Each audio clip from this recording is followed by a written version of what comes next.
ko ipapakita sa inyo. Parang ganito rin yung mga dating ng paramdam ni Senador Escudero bago siya pumasok ng Senado. Ito yung mga ganito rin dating ng mga paliwanag. Yan, nakikita ba nyo? Medyo malabo lang. Ano nakalagay dyan? Diba? Ayan, nakikita nyo? Medyo malabo lang eh. Pero ito yung nakalagay. Basahin natin. Ha? Si ano to, by the way, baka hindi man na yan. Si Senador Joel Villanueva yan ha. Lumalabas ngayon itong ganitong issue sa media. Ay, nakalagay dito ganito. Ha? Mr. Cayetano, kahit magkakampi tayo, ang masasabi ko, mali ka. Wow. Nag-quorum na sila, 12 senador. At binakante na ang mga posisyon. Legal yun. Ayan na sinasabi niya. At hindi lang pwede hindi lang pwede na mag-elect ng SP o Senate President kasi nga need o kailangan ang 13 votes. Ayan na sinasabi. Tapos may pahabol pa rito sa baba. Hindi ko alam kung sa kanya galing ito pero naglalabasan ito. Hindi natin pwedeng ipilit yung gusto natin kahit illegal. Hindi ako papayag dyan. Parang ikaw na lang ang nagdidikta sa lahat eh. Oh, wow. Ayan po. So, wala hong denial na lumalabas. Dito ho sa lumabas na ito di umano galing kay Senator Joel Villanueva. Kung siya'y maglalabas ng denial sa isyong iso, ibig sabihin hindi ito sa kanya galing. Pero 2 araw na itong lumalabas, 3 na yata, hindi pa siya nagdi-deny. Anong ibig sabihin nun? Di ba? Tapos, yung paliwanag na yan, kung yung mapapansin, ganito rin ho yung sinasabi ni Escudero. Before at saka after na siya ay lumabas. Ano kanya sinasabi rito? At hindi rin siya nag-deny. Mukhang ito talaga yung kanya sinabi. Ayan, si Escudero.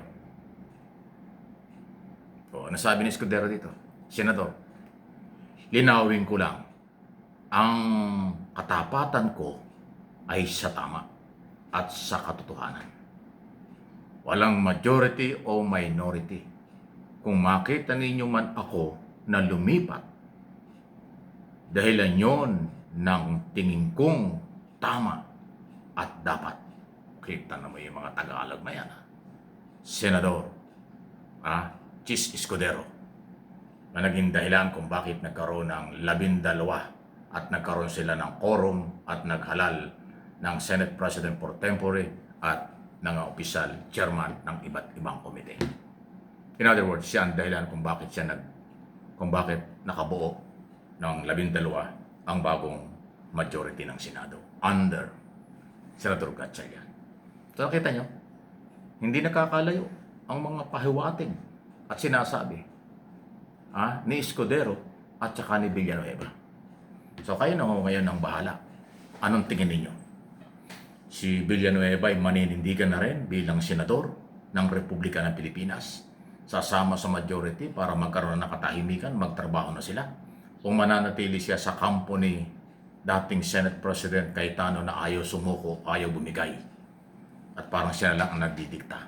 Ganon po ang dating. Matindi. Matindi ito. So, kakaiba yan mga nangyayari ito. Pero hindi yan. Meron pa hindi ako nakakamali. Mga 3 pa eh. As of now, meron pang 3 pero ayaw kong pangunahan. Ito, kaya ko lang ginamit yung statement na yan na naglabasan. Inamin talaga yan ni Escudero. Yung kay Villanueva, wala naman siyang denial. Hindi niya sinabing fake ito, hindi niya sinabing hindi galing sa kanya ito. Hanggang ngayon, wala siyang sinasabi. So malamang galing din sa kanya. Parang ganon. Aking opinion. Sa opinion natin. So anong ibig sabihin? Medyo matagal-tagal lang ulit bago magbalik ang session ng Senado kasi naka-recess sila ngayon. Pero kung pag nagkaroon ng special session na pabor ang Malacanang kasi nga marami na ipit na trabaho, malamang doon natin makikita ang 12 majority plus 2 o plus 3 pa. O baka madagdagan pa. Kasi sa totoo lang naman, mga senador pasintabi na hanggat maaari at tingin ko naman kagalang-galang pa rin kayo until now, nasa oposisyon kayo o nasa majority. Kayo ay senador ng mamamayang Pilipino. Mamamayang Pilipino ang nagpapasweldo sa inyo. Hindi ang mga Duterte. Hindi kung sino. Kaya dapat maglingkod kayo sa bayan.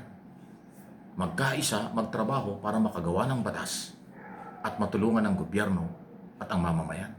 Kung puro na lang kayong away dahil meron kayong pinagtatanggol ng pamilya, meron kayong gustong proteksyonan ng pamilya, hindi kayo senador ng bayan yan. Senador lang kayo ng iilang tao o pamilya. Huwag ganun. Ang sinumpaan nyo sa saligang batas, lahat ng alituntunin ng saligang batas ay inyong tutuparin at gagawin.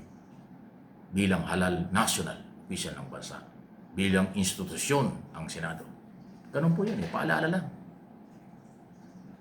Kaya parang kung yung mapapansin, yung statement na lumabas between Escudero at saka Villanueva, may pitik sa tama kami. Hindi kami sa mali. At saka huwag nyo kami diktahan. Kami senador ng bayan. Okay, tamo yung mga hugot na gano'n. Ibig sabihin, may nagdidikta sa kanila. Ang feeling nila, dinidiktahan na sila nitong dating Senate President na si Cayetano. O kung sino man. Para hindi sila manindigan para sa bayan. Manindigan sila para sa kanila lang. O, kita mo na. Nabasa, di ba? Binasa ko naman sa inyo yung lumabas. Hindi nagkakalayo ang dating ng kanilang paliwanag. Sila'y para sa tama. Sabi nga ni Escudero na isang araw na interview siya, senador ako ng bayan Hindi naman ako senador kung kanino Nadadamay na yung aking obligasyon. Damay na yung aking dapat na ginagawa bilang senador. Ayun. Tama naman yun. Ganon lahat ang senador. Nakita mo yun isang araw, si Loren Legarda parang nagparamdam na ng kakaiba rin ang dating. Ano sabi niya? Basta merong isa pang dumating dun sa majority, wala na kami. Gagawa daw siya ng paraan, parang meron pa siyang ganong salita Hinihikayat ko yung ibang kasamahan ko na sumama sa majority para magkaroon ng katahimikan. Pero Loren, total sinabi mo yan, ikaw na lang ang sumama para matapos na yan. Di ba, Senador Loren Legarda? Kung inaamin mo nung ikaw nakikipag-usap kay Secretary Remulla na basta magkaroon ng 13 tapos na ang laban, talagang majority na, yan ang sinasabi ng saligang batas, tapos sabi mo gustong manghihikayat ka para sumama, ikaw na lang ang sumama sa grupo ng majority para matapos na yan. Total, broadcaster ka, alam mo yung problema ng masang Pilipino. Senador ka ng Republika ng ilang beses na. Matagal ka ng politiko. Alam mo kung ano ang nangyayari at masamang nangyayari ng epekto ng ganitong magulo. Palagay ko, ibaba mo na ang dapat mong ibaba.